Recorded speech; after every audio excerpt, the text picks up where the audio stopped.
దుఃఖాన్ని కూడా నవ్వించే నాన్న నేడు కన్నీళ్లను పండిస్తున్నాడు. ఆడపిల్లను కనాలంటేనే భయపడే నేటి సమాజంలో ఆడపిల్లే కావాలని పట్టుపట్టాను.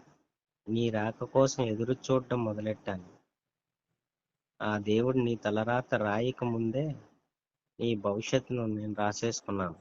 అమ్మ కడుపులో నువ్వు పెరుగుతూ ఉంటే నీ ఎదుగుదలకు పునాదులు వేశాను. నీ కోసం బోలెడన్ని బొమ్మలు కొనించాను. నీ ఒంటికి ఏ రంగు బట్టలు నప్పుతాయోనని ఒక్కొక్కటి చూస్తూ తెగ మురిసిపోయాను. తల్లి కడుపు చీల్చుకుని బయటకు రాగానే నీ పాదాలు నా గుండెలపై మోపాలని ఆశపడ్డాను. నీతో ఏమేమి ఆటలాడుకోవాలో, నిన్ను నిద్రపుచ్చడానికి పాటలెలా పాడాలో ముందు నుండే నేర్చుకోవడం మొదలెట్టేశాను. రోజుల తరబడి నీ అడుగులు మోశాను. నీ ముఖంలో నిరంతరం నవ్వులు పూయించాను. రేపటి నీ భవిష్యత్తు దర్జాగా ఉండడానికి రాత్రింబవళ్ళు శ్రమిస్తూ నీ ఆలనా పాలనా చూసుకుంటూ నీకొక బంట్రోతునయ్యాను. పిచ్చి ప్రేమల జోలికి పోకుండా కాపాడే తండ్రి చివరికి ఈడొచ్చిన కన్నబిడ్డకి శత్రువు అవుతాడెందుకో. కసాయి ప్రేమ ముందు కన్న ప్రేమ తలగ్గాల్సిందేనా?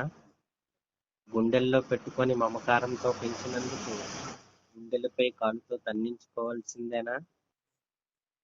పుస్తకాల్లో అక్షరాలను చదివినంత సులువుగా కన్న ప్రేమను అర్థం చేసుకోలేరెందుకో వీళ్ళు. నలుగురిలో ఏడవలేని, 10 మందితో చెప్పుకోలేని ప్రతి తండ్రి గుండెల్లో గడ్డకట్టేసిన బాధను, ప్రేమను నేటి యువత ఏనాటికి తెలుసుకుంటుందో. మగాడైనోడు ప్రతోడు తప్పకుండా తండ్రి అవుతాడు. అలా అని నిత్యం యవ్వనంలోనే ఉండిపోవడాన్ని తెలుసుకొని ఇంకో తండ్రి గుండెకోతకు కారణం అవ్వకుంటే మేలు. తల్లి లాలిపాట రుచి తెలిసిన ప్రతి ఆడబిడ్డ ఇంకో తల్లి కంఠశోషకు కారణం అవ్వకుంటే మేలు. మీకు ఈ కవిత నచ్చితే లైక్ చేసి ఇంకొందరిని ఫ్రెండ్స్కి షేర్ చేయండి.